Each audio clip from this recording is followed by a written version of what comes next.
দর্শক, মার্কিন ট্যারিফ নিয়ে এই মুহূর্তে সংবাদ সম্মেলন আয়োজন করেছে পোশাক মালিকদের সংগঠন বিজিএমইএ। একটু পরে শুরু হচ্ছে। সেখানে আছেন আমাদের সহকর্মী মইনুল হাসান। আমরা সরাসরি চলে যাচ্ছি তার কাছে। মইন, আমাদেরকে একটু সার্বিক পরিস্থিতি জানাবেন বিজিএমইএ কার্যালয় থেকে।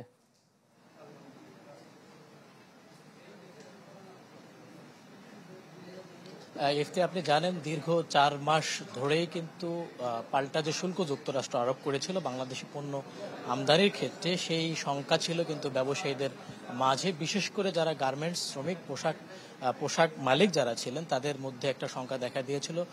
এই শঙ্কার যে মেঘ, সেটা কিন্তু কেটে গেছে। গতকালকে আমরা জানতে পেরেছি যে বাংলাদেশের ক্ষেত্রে ৩৫% যে শুল্ক ছিল, পাল্টা শুল্ক, সেটি কমিয়ে ২০% নির্ধারণ করা হয়েছে।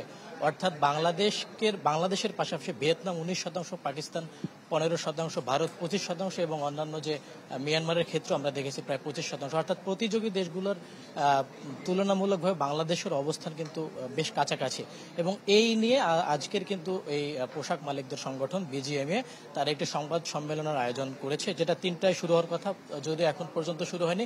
তবে তারা আজকে যেটা জানাবেন যে এই যে শঙ্কা ছিল, যারা প্রতিযোগী দেশগুলো বাংলাদেশের পরিমাণ আমরা বলতেই পারি যে শুল্ক পেয়েছে, তো সেটার প্রভাবটা কি হতে পারে, বাংলাদেশের কোন জায়গায় উন্নতি করা দরকার, সবকিছু মিলে তারা একটা প্রেস ব্রিফিং করবেন, সাংবাদিকদেরকে জানাবেন এবং তাদের যে মতামত বা তাদের যে প্রতিক্রিয়া, তারা হয়তো সেটা জানাবেন।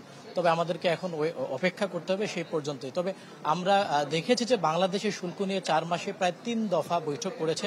যদিও প্রথম ২ বৈঠকে আমরা কোনো ধরনের ভালো সুফল পাইনি, তবে তৃতীয় দফায় ব্যবসায়ী সমাজ থেকে শুরু করে যারা অর্থনীতিবিদ রয়েছেন, তাদের সবার সাথে বসে তাদের কনসেন্ট নিয়ে, মতামত নিয়ে যে শুল্ক আলোচনা হয়েছে গত ২৯, ৩০ এবং ৩১ জুলাই, এই ৩ দিন পর আমরা দেখেছি যে গতকালকে কিন্তু একটা বেশ ভালো সুফল বাংলাদেশ নিয়ে আসতে পেরেছে। এবং এর বিপরীতে কিন্তু বাংলাদেশকে বেশ কিছু প্রতিশ্রুতি দিতে হয়েছে। আমরা জানি যে ৫ বছরে